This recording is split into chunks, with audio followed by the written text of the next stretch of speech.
Hello and welcome back. All right, today it's a fun one. I think it's fun. Let's open her up. We're talking about movement today.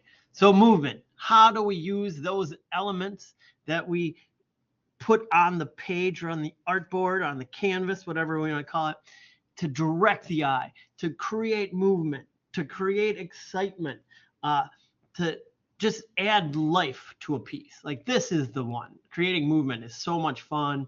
There's great examples.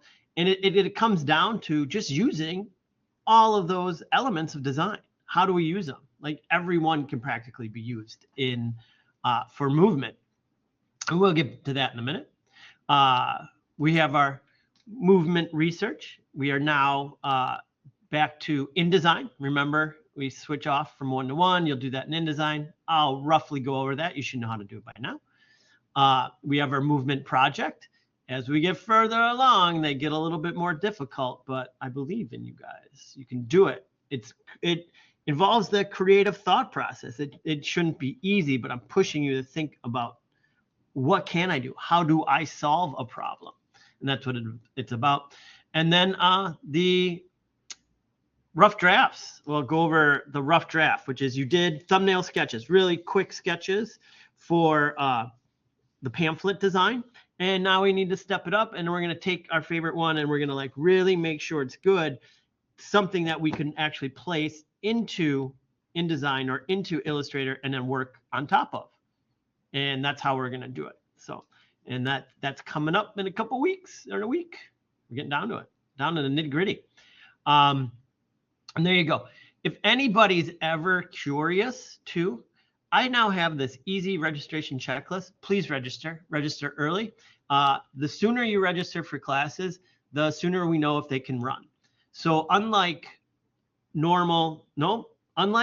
high school and grade school, classes just don't always run. We need to have a minimum number of students in order for a class to run. So you need to sign up early, because what you don't want to do is be like, I'll sign up the day before classes are ready, and I know I want this one class, boom, and then it's missing. There's two reasons it's missing. It's either filled or there was too few students and we needed to pull it, meaning there wasn't enough students to run the class, and you were like, oh, but I was waiting for that I was going to sign up in the very last minute, and then, oh, it's gone. Well, no, we removed it. Like that's how it works at the college level. So not every class always runs. So there is this easy registration checklist, and just look at it. First semester, second semester, third semester, fourth semester. And this just gives you, what should I take? I know you talk to an advisor, but you look at this and be like, okay, I took design elements and principles, done, and you can see like, oh, I still have to take typography, or I still have to take whatever. Those are the next in line. So you kind of go 1, 2, 3, 4. We make it so you can't skip around, because there are prereqs, and the prereq means you have to finish this course in order to take another course. It's okay. I mean, that's how we move you through. We don't want you like, oh, I'm going to sign up for integrated design thinking, and then have you go in there and be like, I don't know how to use anything, So we step you through, we work you through the process.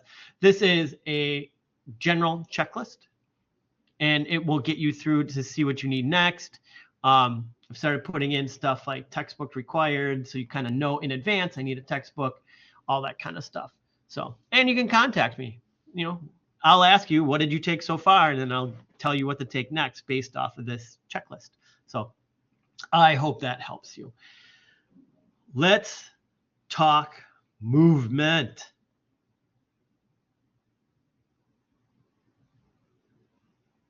There we are. Let's zoom in. Let's switch screens, because I don't think you guys know what I have here, but I have different screens for different items. And let's get into it. Movement. How do we do it? Why do we do it? Why is it so great? All right, movement. We want to direct people. We want to take them on a ride.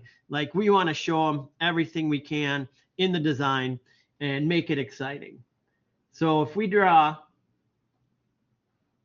like say a poster, and I got an example over there. and we have information here, and we want to get the person there, we can do so many things with, like, arrows and lines and movement to get people from one area to another. As I've talked about in the past, we generally read from top. We start here and we go toot, boot, boot. It's like eating a corn cob. But we can change the way people do that, is if we make exciting things maybe in this corner that they see, and exciting things here, and then we guide them around. And like I said, this is an exact example that I have. But we can use lines and direction, arrows. This is important to look at. There's no reason why you can't do really rad arrows. I mean, it might get played out, but there are so many cool ways to do that and to lead people and show them, this is what I want you to look at. This is where I want you to move.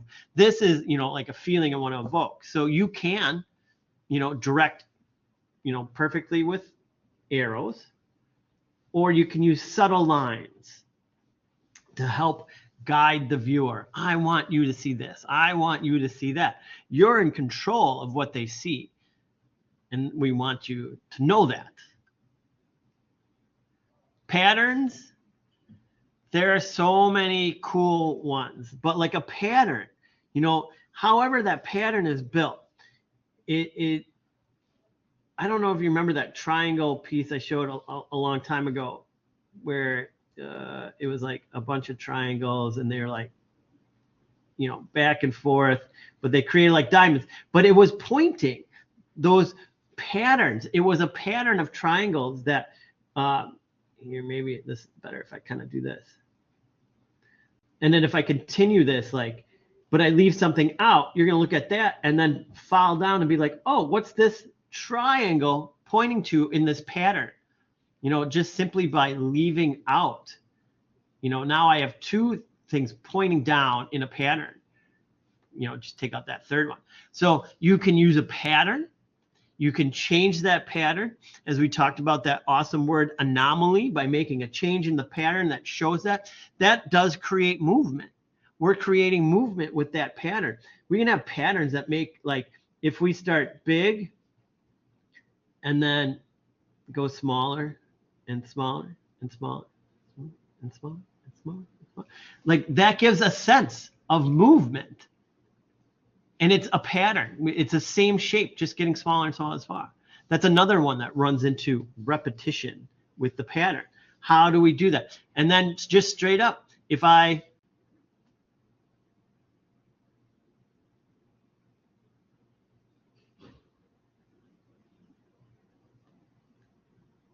that's repetition. What do? You follow that. Your eye just wants to follow that. It's just dots. It's a repeating of something to get you to come from here to here. How did that happen? And it could be different things. We can even interrupt the pattern and make it, not seem so much like a pattern, but you're still going to follow this line around and around and around and around. So we have pattern repetition to create movement. A gradient, dark to light. It may, if we have that, and I'm always trying to do it. Say it's a long piece and it's really bright over here, and it slowly gets, there is that sense of artificial movement. I'm going from, I want to go from dark to light or light to dark. It wants to push the eye either way when we're working on something like that. Having those gradients, top to bottom, you could do a gradient any direction. It could be diagonal. How do you want that to be? Well, I'm going to start at the top, and it's going to be very light and airy, and as it goes down, it's going to get darker and darker and darker. That's a flow. You're telling a story. You're using a gradient, of any color gradient or a black and white gradient you're telling that story. And you should think about that when you design. I'm not saying every time you have to tell it, but you're why are you adding this element? Why are you adding a specific element? Is it creating something within that design? So is it creating movement? I want to add a gradient. Well, why are you going to add a gradient? It looks cool. We can only do that so much. The answer, it looks cool, only gets us so far. But the more we can increase our language of saying, like, I'm going to add a color gradient. It's going to go from light blue to dark blood, maroon red at the bottom. Because I want this, like, it starts out as a happy family and then it ends in tragedy. You know, like whatever it is. But like we tell that story. And like, that's why I want this gradient, because I'm doing an ad for like whatever TV show and the things that starts out great and it doesn't. So you can even do that with stuff like water bottles or whatever, you know, like it's so funny the way we can develop these, develop stories, develop, you know, that movement to help tell our stories, to help sell our product in so many different ways. Typography and text flow. I've been talking about the text flow forever now. We go from left to right, top to bottom, but we can change that. And I'll show a rad example on the right. I wonder if I saw it. No, I have to do a little something fun. But we can change that, and I'm going to show you like how it changes it with that typography. Then we got flow typography. If I have, just like I told the other day, if it's like this,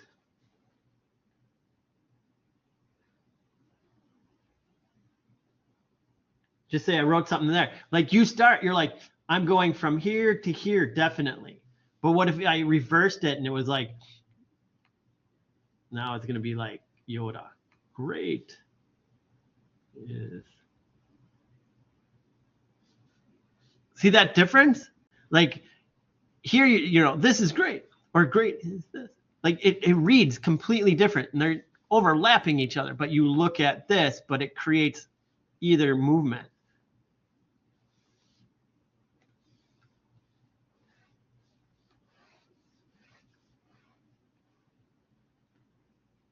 Implied motion. Blur. I'd say that's the easiest one. I really hate motion blur. That's just me personally. There's so many cool ways. There's so many the rad examples I have over there. But yeah, just motion. If you could have, it says a bird, right? A bird, a flying bird. So it's either you have, oh, that was a big ass beak. There's a bird, and that's totally stagnant, right? Or you do this.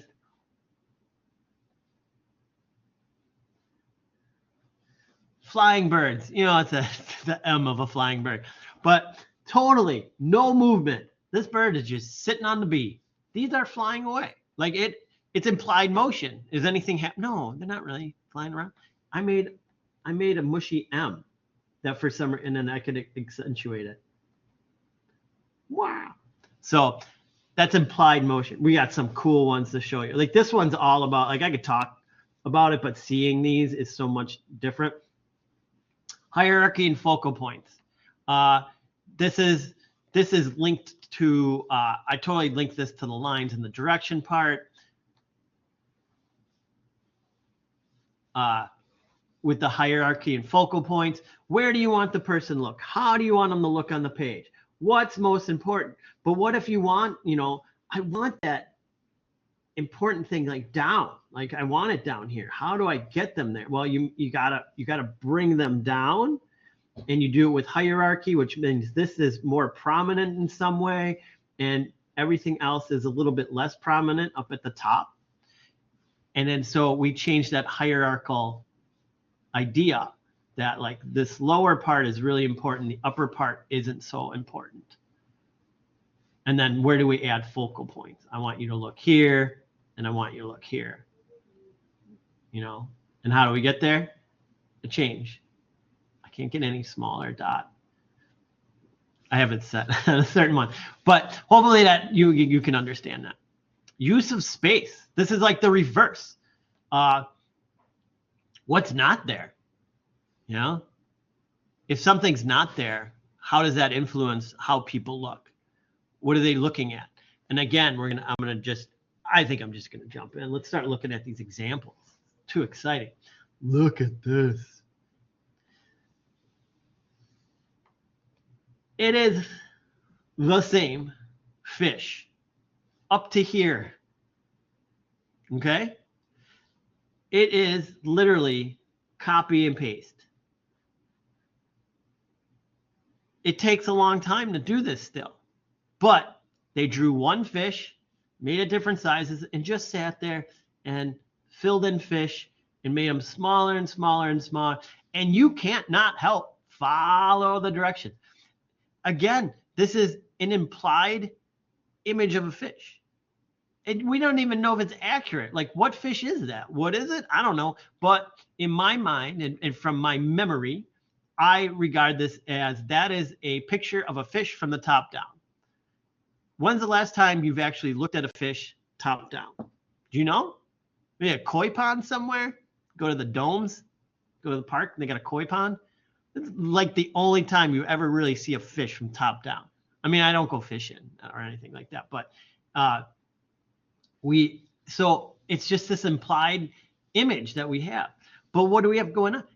It just is so beautifully done, like big to small. And this is like Better Life, Better Home, Better Earth, like here. But we do have a piece where we're coming in from the side and actually going against the grain. We're going from bottom to top to take us on a journey. Oh, I really messed that up. Well, I want to delete it now. For Better Life, Better Home, the Earth. You know what I mean? Like, and this is close to here because it's close to these coming out and all that kind of stuff. But beautiful movement. All right. Typography. 45-degree angles or thereabout. And I'm going to do a little screenshot. I'm going to open up Photoshop. And right now, like, to me, tons of movement going on. You know, like they got, because it's on those 45s. I don't know if I have it. Whenever I don't want to find that, I find it. File, open.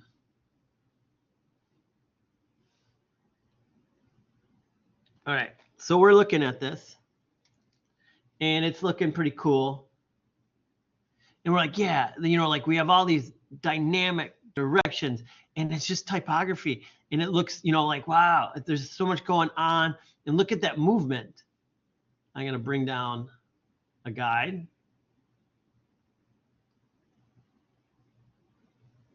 And then do that. And then turn that off. Not quite the same impact. I mean, it works. It's a cool design, but having it like this changes everything. It's offset. It's kind of coming in from the edge. We have, you know, we're reading like up and then down. It's like going up a ladder and then sliding down, Chutes and Ladders. I forget the British name. Snakes and Ladders are it's now known. But yeah, so you can see the difference. And this is just angles and this is plain typography.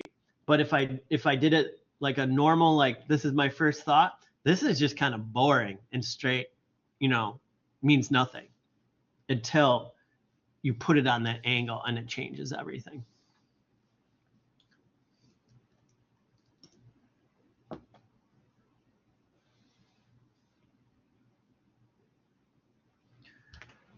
We got some people running, I guess, but it just shapes again.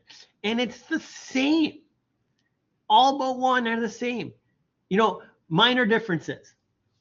But this person is this person in different colors. Is this person in different colors. All I did here is just switch the legs. But it's this person. And the only change here is they made the arms, you know, a little bit. It's this head. Still the same head, just a different arm.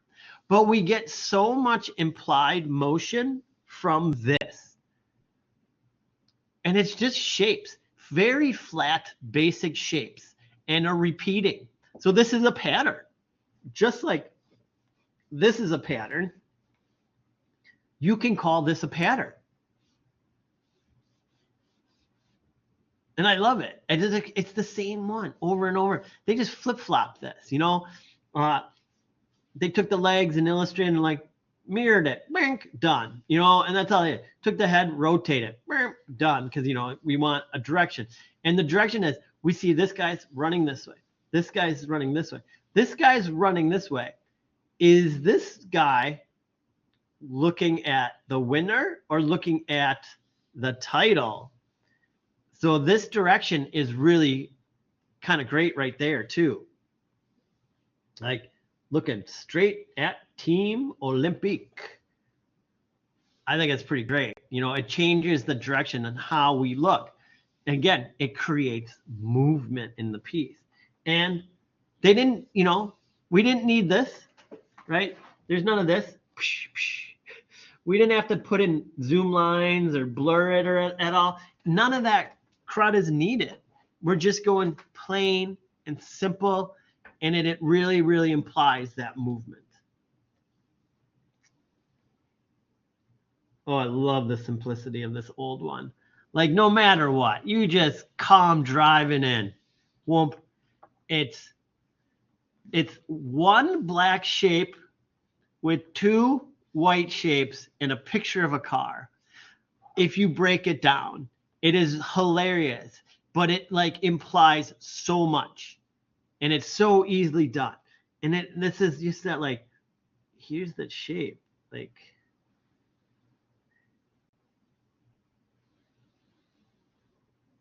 if you were to take this apart into its basic shapes, it would be so much different. Like, I think it's even better if I black out those lines. Let's see what happens to that shape.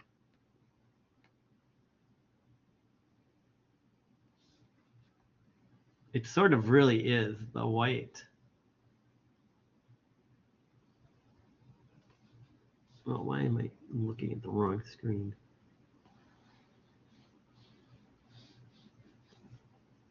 So it's almost like if it weren't for the white line, would it have that importance? Let's see, get rid of that blue. Delete. Not quite as crazy, is it? And all we did was just black out that white line.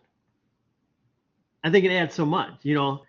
Little did we know that just adding that little bit in, how much it changes the perception of a piece. It still works, but it's not as dynamic as it was. So really simple, and just a curved line, really bringing home this idea of movement, this idea of storytelling, driving a car, lively. We have yellow and it's lively, and goes with a greyhound with a hot foot, curves around corners like a sports car, you know, like in great. But you don't even need to read this. You get it just from this little movement. Awesome stuff. And last but not least, the gala. Not the Met Gala that just happened. But again, what do we want people to look at? It's like almost like this Olympic one. It's like we just have this series of people all going up, just walking toward what is the crowd looking at, and they're looking at this. But it's so fun that you just can't not look there. You know what I mean? Like you just, and it's the implied motion again. We don't have any zip lines. We're not like motion. You don't need any of that. It's a sensibility of like, the more I have here, the less I have out here. Draws the eye in this way because I want to see kind of like, why is it more busy here? And then I see the text. And they're all directing as well. You know, like the way they each have like a little arrow. They're all kind of shaped like that. So it's not, you know, also unintentional, but they all kind of do have a little bit of a arrow shape. where we imply in our mind's eye that everybody is sort of heading in this direction from what we know, because we are always, I don't know, every one of these is looking down on something from above. I should change some of these up so they're not so similar, but I just love them. So super cool. Adding movement can do so much to a piece. Yeah, any questions about movement?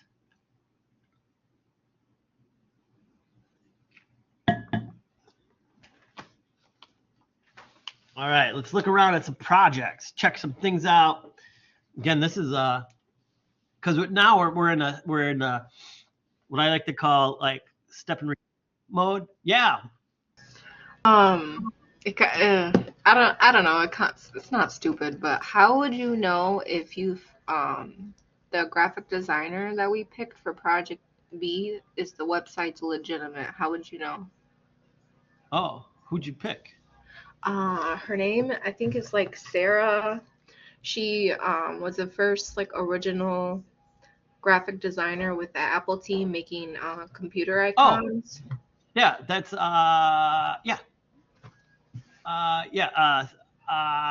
students pick that. What's her name? It starts with a G, doesn't it? G, or I think it's a K. Karen. Sarah. Karen. Apple icon. No.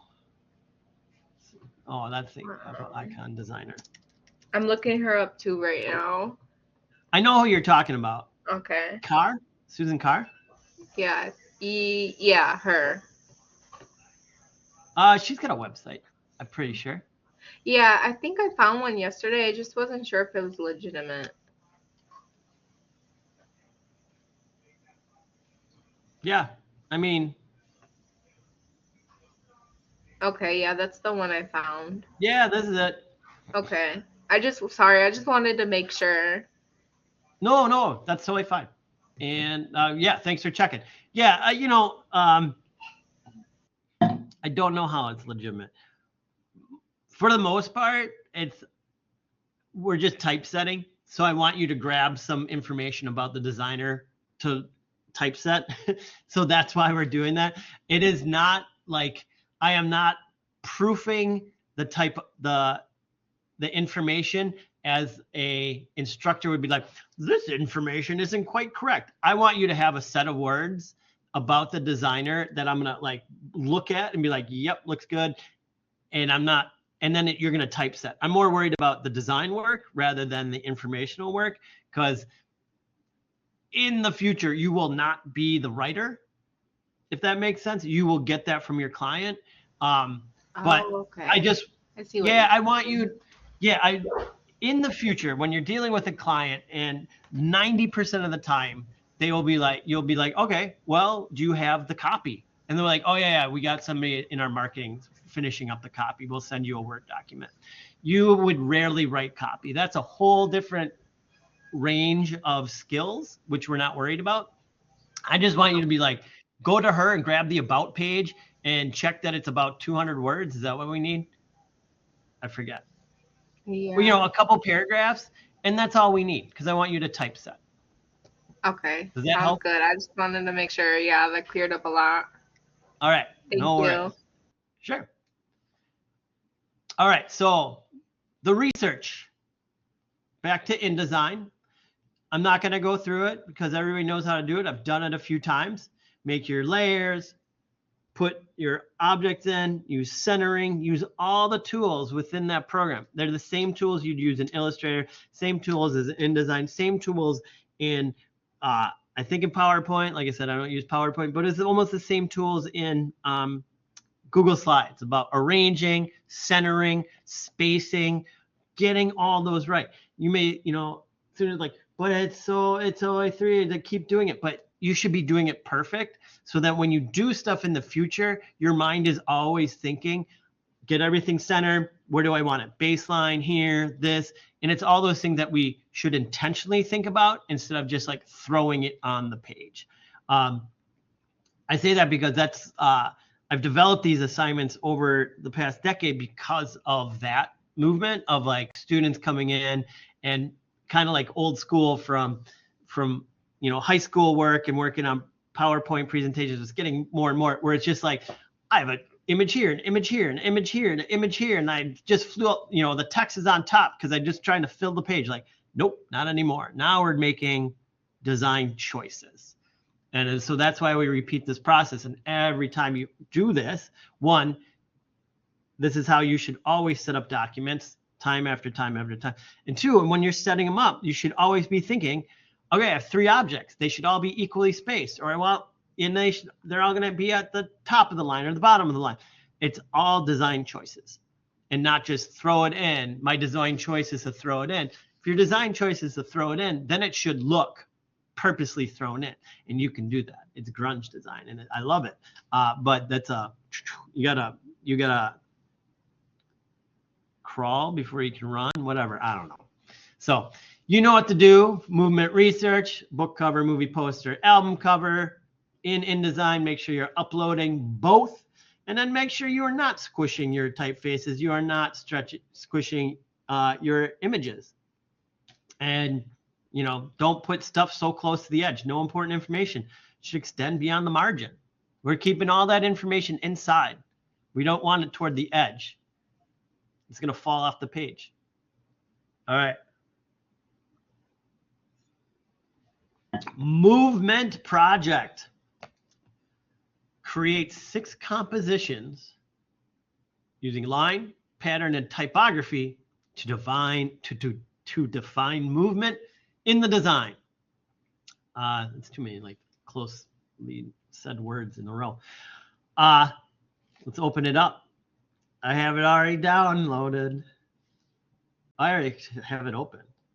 Dun, dun, dun. No helpers on this one. Make sure you work on your artwork here. And whatever you want to do. How do you make some line designs that show movement? Have some fun. How do you create a pattern that shows movement? And then how do you do some typography that shows movement?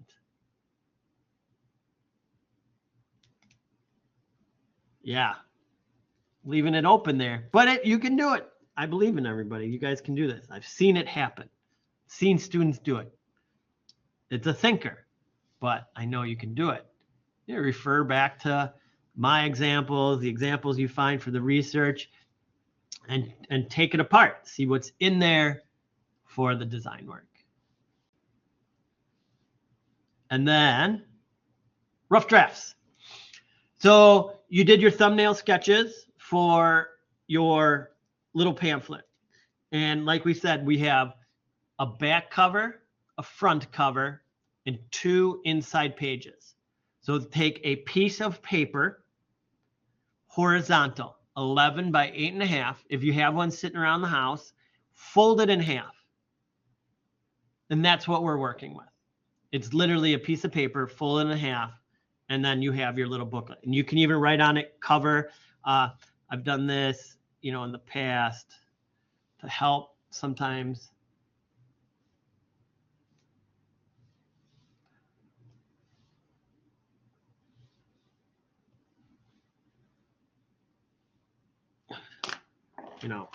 Sometimes this helps, sometimes it doesn't. But I have to, I sort of, whenever I do design, multi-page, like I said, I draw it out for myself. And so I'm like, okay, I have, I'll kind of do it in this sort of way, like, so this would be page 1, this would be page 2, and then the covers are like this. And this is the front, and this is the back. So, and then inside, that would be 1, and this would be 2. So it's just folded in half, piece of paper.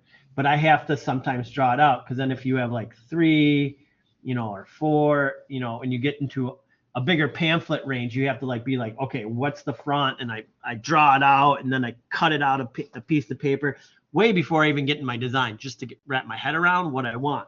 Because this is always the kicker.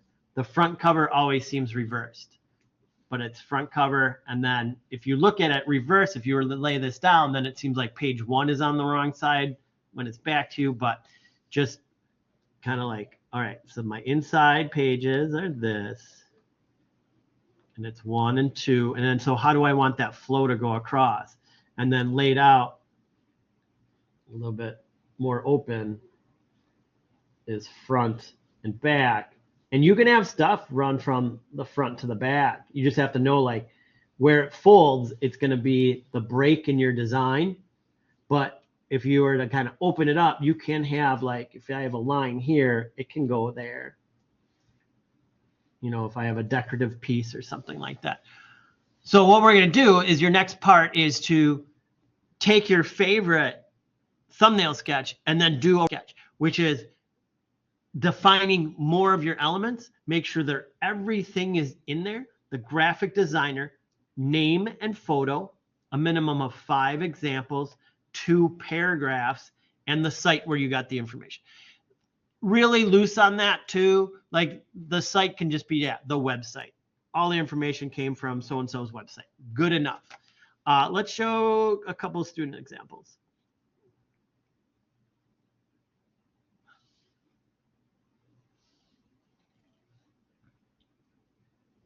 All right. This student chose to do this. Lucien Bernard. Examples. The paragraphs. The sites. And the thumbnail sketch 1. Cover. Back cover. Page 1. Page 2. Here's another version. Cover, back cover, 1 and 2. Now, they took the 1 and they did 3 and then rough draft. And here, they're starting to note what they really want. Because what we can do is we can literally bring this into the other program, which I'll show you next week, and then you design on top of your sketch.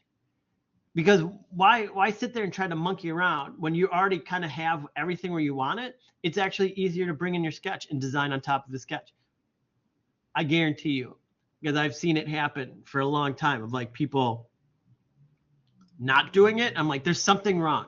Something happened when you started doing the design. Everything's off. And then I'll do it for them. I'm like, look at how far off things are. You could have just brought this in 1 second. So they have everything like perfectly laid out. This is exactly where it's going to go. Once you know this part and you did it quickly, you know, then you go, once you place that in the computer, it's only going to take you, oh, body copy, boom, place it. Body copy 2, boom, place it. Like you're all set. You're ready to run. And then you can really settle in on the design process. And that's why we do that. Here's another example.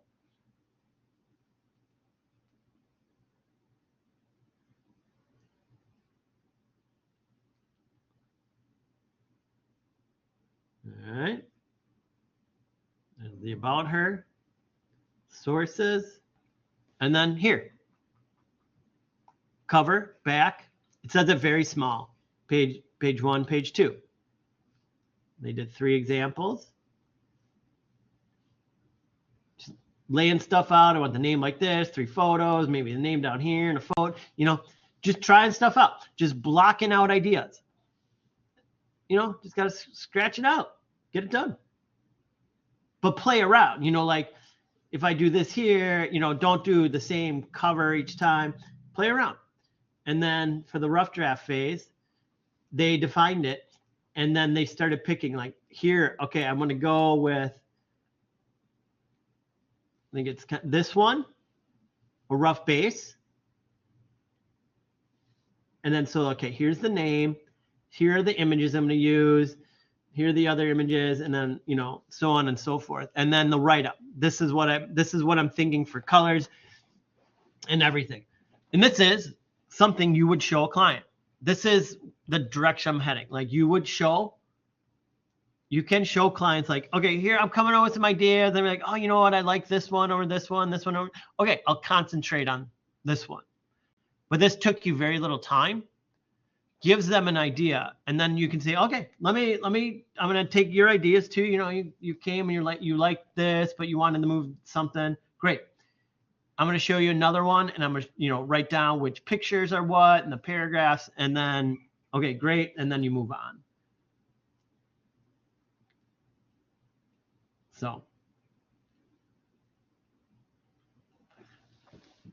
any questions about this project?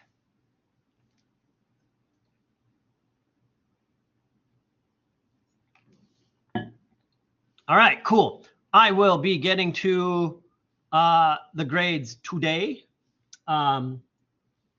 If there is, for the posters at least, you got to work on your, the posters were due yesterday. No, 2 days ago. Today's Thursday. I will get to it today. I'm going to be here. I don't know if you guys know, it's portfolio night here at MATC, the Creative Spark night. If you want to see work, come on down to MATC, starting at 4:30. Check things out. But yes, I will be getting back and commenting today on those big projects, just so you know, and you can move forward a little bit more easily. So awesome. Any questions, comments, or concerns?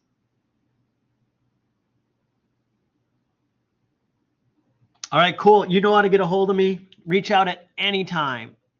Anytime. I say that, sorry, I had a kind of lapse in some getting back to people as soon as I wanted to this week.